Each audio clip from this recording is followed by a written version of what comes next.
ओम शांति। यह बाबा की सेवा के लिए नया चैनल चालू किया है। इस चैनल को सब्सक्राइब करें। ओम शांति। ओम शांति। Good morning. 13 फरवरी 2022। मीठे मीठे बाबा की मीठी मीठी मुरली का मीठा मीठा मनन हम सब फरिश्ते मिलकर बाप दादा के साथ करते हैं। बाप दादा संदली पर बैठे हैं और हम सब फरिश्ते बाप दादा के सामने बैठे हैं। बाप दादा दृष्टि दे रहे हैं और वरदानों से भरपूर कर रहे हैं। बाबा बोले, आज की मुरली से क्या शिक्षाएं ली? मीठे बाबा, संडे की मुरली तो आपकी शिक्षा भरी होती है, मुरली तो सारी शिक्षाएं भरी होती हैं, लेकिन संडे की मुरली जैसे 36 प्रकार का ब्रह्म भोजन, तो ऐसे ही 56 प्रकार का ब्रह्म भोजन, तो ऐसे ही संडे की मुरली हमें 56 प्रकार का ब्रह्मा भोजन खिलाती है। आज अव्यक्त मुरली है, अव्यक्त बाप दादा रिवाइज कोर्स है 10 जनवरी 90, और मुरली का हेडिंग बाबा आपने आज दिया होली हंस की विशेषताएं। आज बाबा आपने होली हंसों की विशेषताएं बताई। अब हंस में क्या विशेषता होती है और हम कौन है? होली हंस। हंस में विशेषता होती है एक तो परखने की और निर्णय करना और ग्रहण करना, अर्थात धारण करना। अब हंस पहले परखता है और फिर निर्णय करके उसको ग्रहण करता है कि पहले तो वो परखता है कि मोती क्या है, कंकड़ क्या है, फिर वो कंकड़ छोड़ देता और ग्रहण मोतियों को करता। तो ऐसे में आत्मा अपने आप को चेक करो। आज बाबा ने इसी के बारे में सारा बताया कि कभी भी किसी को भी ज्ञान भी देना है ना, अगर हम किसी आत्मा को ज्ञान भी सुना रहे हैं तो उस आत्मा को चाहिए क्या? पहले तो मुझे उसके बारे में परखना है और परख कर ही फिर मुझे उस हिसाब से उसे ज्ञान देना है। अगर बाबा कई बार मुरलियों में कहता है, अगर सामने वाले आत्मा को पानी की प्यास लगी और मैं उसके पास 36 प्रकार का भोजन भी रख दूं ना, तो भी उसकी प्यास नहीं बुझेगी, उसको पानी ही चाहिए। तो ऐसे ही मैं आत्मा भी चेक करूं कि उसको चाहिए क्या। तो यहां बाबा ने आज यही कहा कि होली हंसों की विशेषता क्या होगी। बाबा ने कहा जो तीनों शक्तियों की विशेषता के कारण ना संगम युगी सरस्वती मां की सवारी हंस दिखाया है कि सरस्वती मां कहां बैठी है, उसकी सवारी क्या? हंस। कि वो भी पहले क्या? परखना, निर्णय करना और फिर ग्रहण करना। तो बाबा ने कहा इस ज्ञान को धारण करने के लिए भी ना ये तीनों विशेषताएं अति आवश्यक है। जो बाबा का ज्ञान है, जो संगम पर आकर स्वयं परमपिता परमात्मा ने ज्ञान दिया, उसको भी बाबा साइंटिफिक तरीके से कहते हैं कि कोई ऐसे नहीं कि तुम ब्रह्मा कुमार बन जाओ या ब्रह्मा कुमारियां बन जाओ। पहले आप परखो, फिर निर्णय लो, फिर ग्रहण करो। पहले आप उस ज्ञान को अच्छी तरह परख लो और परखने के बाद फिर जो भी निर्णय लेना है, निर्णय करके और ग्रहण करो। और फिर एक बार जब ग्रहण कर लिया तो फिर उसमें अटल रहना है। जो भी सोचना ना पहले अच्छी तरह सोच लो, बीच में नहीं लटको। कईयों को आत्माओं को 10-10 साल हो जाते हैं, निश्चय में परसेंटेज हो जाती है। तो निश्चय कब होगा? जब मैं परख लूं, निर्णय कर लूं और जब धारण करूं तो 101% निश्चय हो जाए तो धारण करो, तो अलग ही आनंद आएगा। तो आत्मा को अलग से ही अनुभव होंगे जब 100% निश्चय होगा, 100% परमात्मा शिव बाबा से प्यार होगा। बाबा ने कहा आप सभी ने परखने की शक्ति के आधार को पहचाना, अपने आप को पहचाना, समय को पहचाना, अपने ब्राह्मण परिवार को पहचाना, अपने श्रेष्ठ कर्तव्य को पहचाना। सब कुछ पहचाना कब? परखने की शक्ति के आधार पर। जब परखा तो सबके साथ कितना पहचान हो गई, तो उस पहचान के साथ आप ब्राह्मण बने। फिर बाबा ने कहा इसके बाद निर्णय किया, पहले परखा फिर निर्णय किया ना, तभी तो ब्राह्मण जीवन धारण किया। बाबा ने कहा परखने के बाद, सब कुछ देखने के बाद, यहाँ सब कुछ अच्छा है भाई, पॉजिटिव क्लास होती है, बहुत अच्छा समझाया जाता है, कोई ऐसी बात नहीं की जाती, सब कुछ पहचानने के बाद फिर निर्णय किया कि मैं ब्राह्मण जीवन को धारण करूं। बाबा ने कहा यह वही कल्प पहले वाला बेहद का बाप है। क्या निर्णय किया कि ये जो कल्प पहले 5000 वर्ष पहले भी ये शिव बाबा आए थे मुझ आत्मा को ज्ञान देने, परम आत्मा है, परमात्मा है, मैं भी वही कल्प वाली श्रेष्ठ आत्मा हूं, कल्प पहले वाली श्रेष्ठ आत्मा हूं। मैंने भी अपने आप को पहचाना, अपने को पहचाना और परमात्मा को पहचाना, तभी तो अधिकारी आत्मा हूं। बाबा कहते हैं इस परखने के बाद निर्णय किया, बिना बाप को परखने के निर्णय नहीं कर सकते।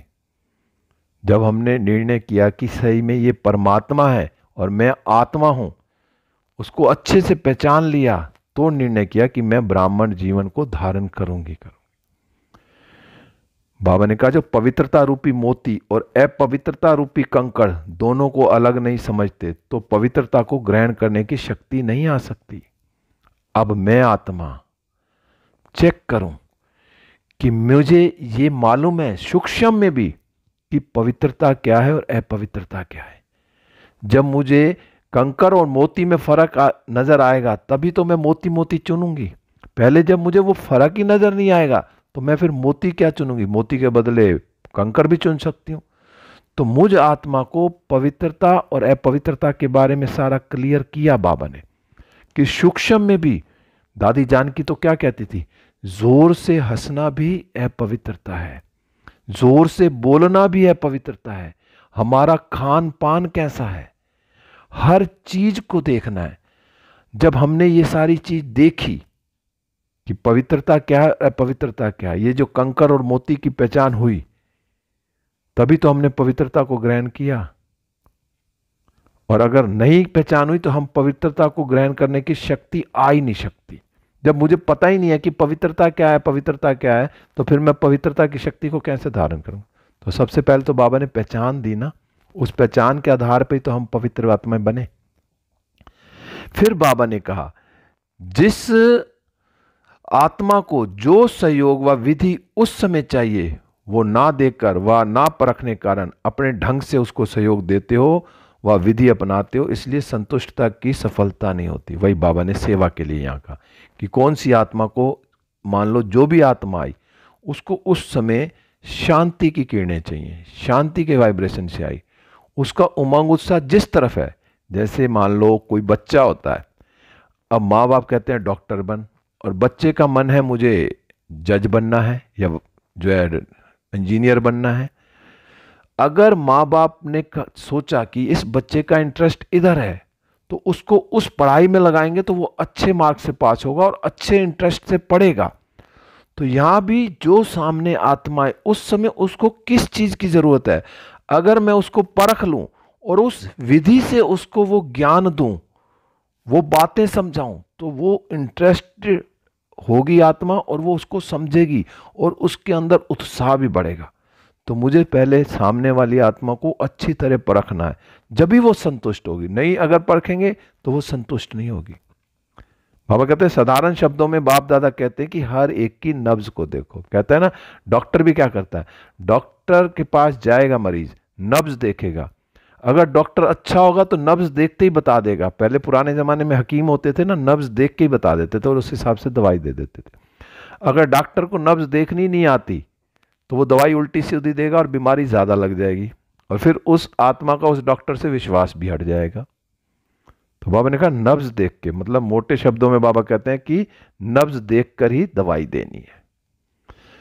उस समय आत्मा की ग्रहण शक्ति कितनी है, वायुमंडल क्या है और उस आत्मा की सुनने व शिक्षा लेने की मूड कैसी है। अब सारी चीजें बाबा ने क्लियर कर दी कि उस समय उस आत्मा को क्या चाहिए, कैसा वायुमंडल है, क्या सुनना चाहता है, तो उसी हिसाब से उसको शिक्षा देनी है। बाबा ने कहा तो होली हंस की विशेषता, सबसे पहले परखने की शक्ति को बढ़ाओ। परखने की शक्ति यथार्थ है, श्रेष्ठ है, तो निर्णय भी यथार्थ होगा और आप जिसको जो देना चाहते हो वह उससे ग्रहण करने की शक्ति स्वतः ही होगी और क्या बन जाएंगे, नंबर 1 सफलता मूलक। तो सबसे पहले होली हंस की विशेषता बाबा ने बताई परखने की। तो मैं आत्मा सामने वाली आत्मा को अच्छी तरह परख कर फिर उस हिसाब से उसको मैं समझाऊंगी तो मैं सफल भी होंगी और नंबर 1 सफलता मूर्त बनूंगी।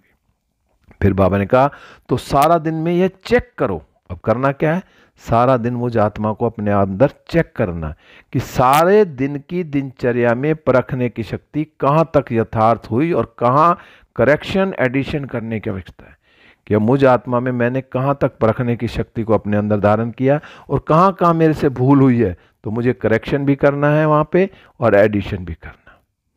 बाबा ने कहा चाहे समस्या के वश, समय व परिस्थिति के वश व कोई आत्मा के संग के वश या माया द्वारा मनमत के वश, उस समय परवश हो जाते हैं, लेकिन समय, परिस्थिति, संग का प्रभाव, मनमत का प्रभाव जब हल्का हो जाता है फिर दिव्य बुद्धि अपना काम करती है।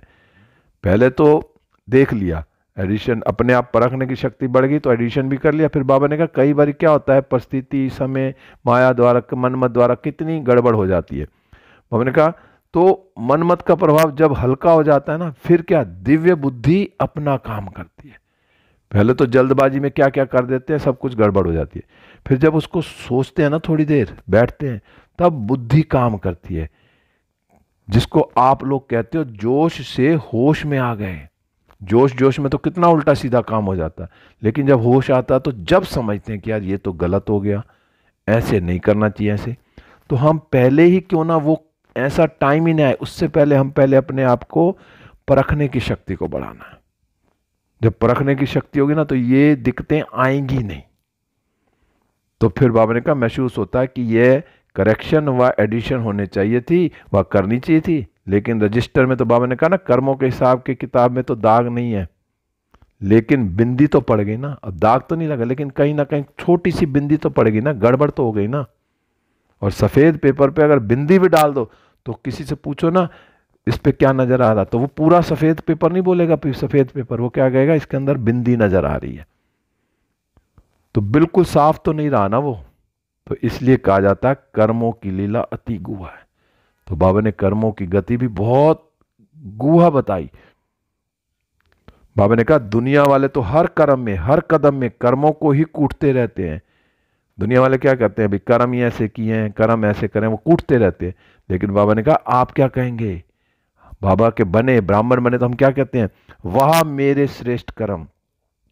अब बाबा ने कहा इसमें भी और आगे बढ़ो। अब जो ये वाह मेरा श्रेष्ठ कर्म कहते हैं ना, वाह श्रेष्ठ कर्म, बाबा ने कहा इससे भी आगे बढ़ना, क्या, सदा, सदा लगाना है, सदा वह श्रेष्ठ कर्म हो, साधारण कर्म नहीं हो। हमारे कर्म सदा, एक एक सेकंड, एक एक पल करने से पहले मैं सोचूं कि मेरा ये श्रेष्ठ कर्म है, तो मेरे सदा श्रेष्ठ कर्म हो, वहां मेरा श्रेष्ठ भाग्य है सदा का। बाबा ने कहा अभी विशेष अटेंशन ये देना है कि साधारणता को विशेषता में परिवर्तन करना।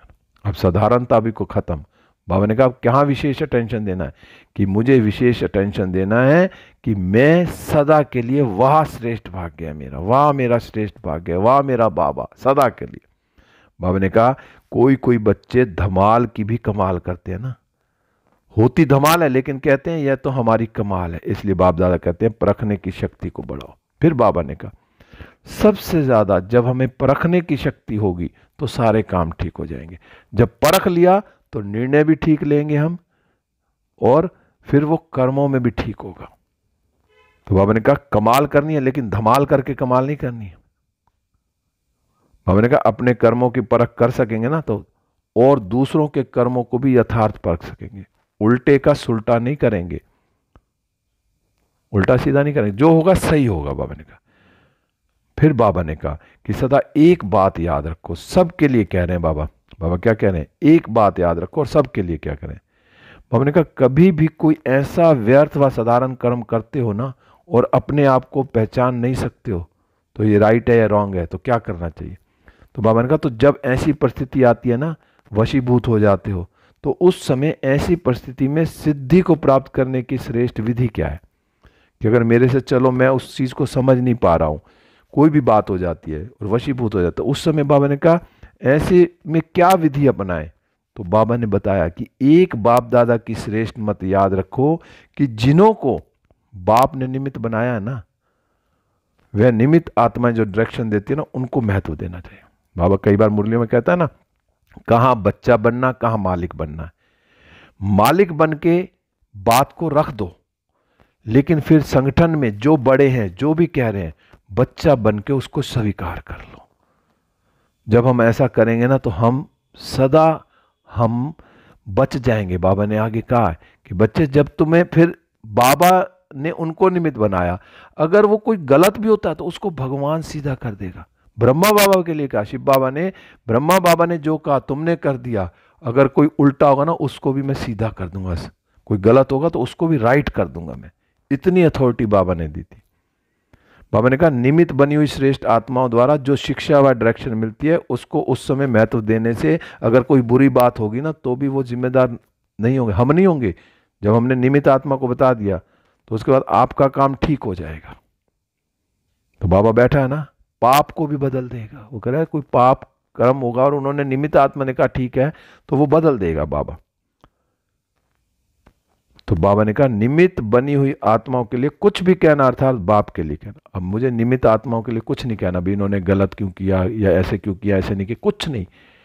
जो निमित्त आत्मा को बता दिया, जो उन्होंने उसका डिसीजन दिया, वो एक तरह का ये समझना चाहिए हमें कि वो भगवान का डिसीजन है, बाप ने दिया। अगर कोई गड़बड़ भी होगी तो वो फिर अपने आप निपटेगा। बाप से ज्यादा आपको परखने की शक्ति है। बाबा पूछ रहे कि तुम्हें शक्ति ज्यादा परखने की या भगवान को ज्यादा है? बाबा ने कहा कभी किसी बात में घबराओ नहीं, 1000 भुजाओं वाले आप भी हो, बाप की 1000 भुजाएं आपकी भी तो हुई ना।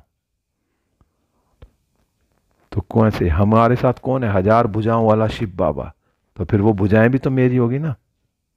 तो मैं आत्मा अब अपने आप को चेक करूं कि होली हंस की जो बाबा ने आज विशेषताएं बताई हैं, तो ये सारी विशेषताएं मुझ में हैं। फिर आज बाबा ने वरदान दिया कि निर्विघ्न भव, सदा निर्विघ्न भव। आज बाबा ने सदा शब्द कहा है कि सदा निर्विघ्न भव, थोड़ी देर के लिए नहीं। तो सदा निर्विघ्न कैसे बनेंगे? बाबा ने कहा शांति की शक्ति से संस्कार मिलन द्वारा सर्व कार्य सफल करने वाले सदा निर्विघ्न भव।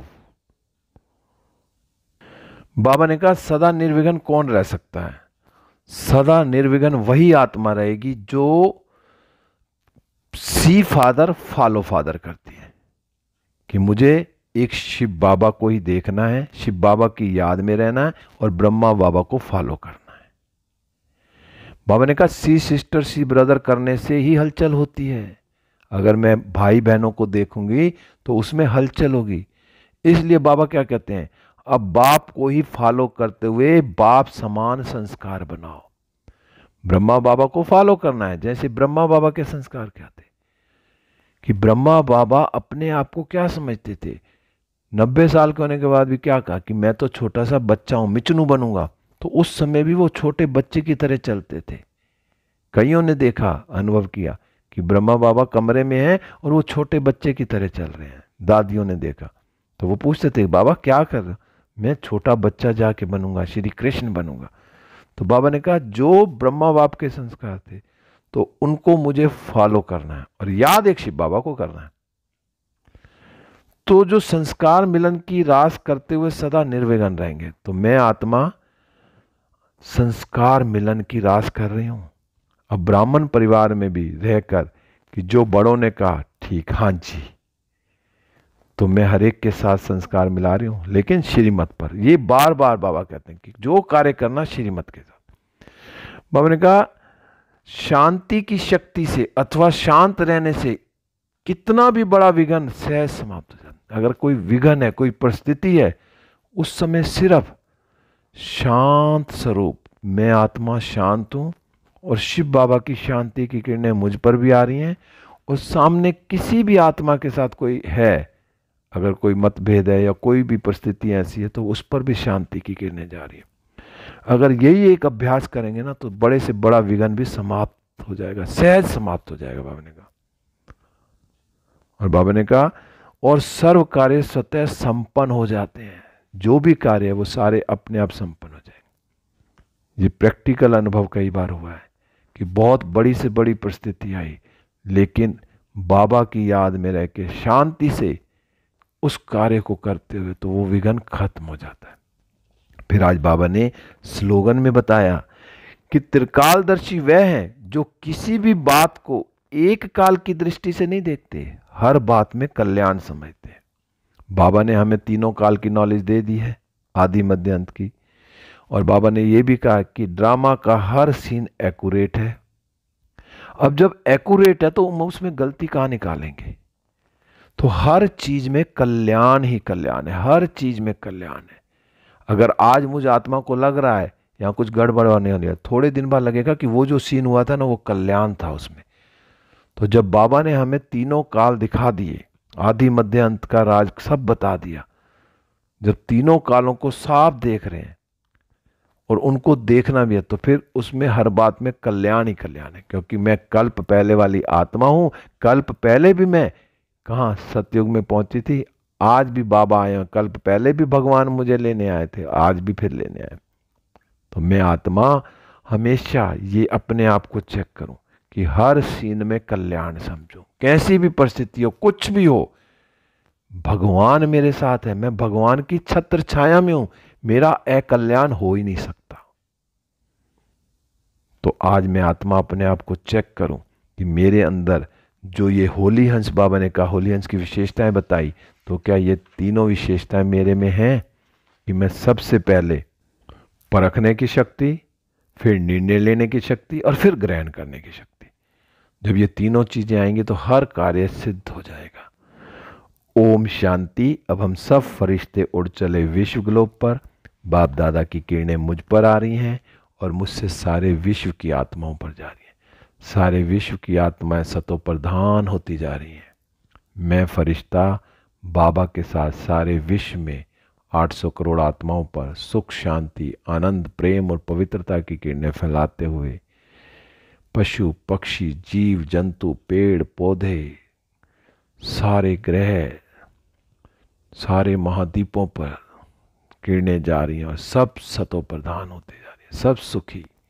मैं फरिश्ता बाबा के साथ सारे विश्व का चक्कर लगाते हुए सूक्ष्म वतन में बाबा से दृष्टि लेते हुए वरदानों से भरपूर होते हुए वापस इस देह रूपी मंदिर में हूं।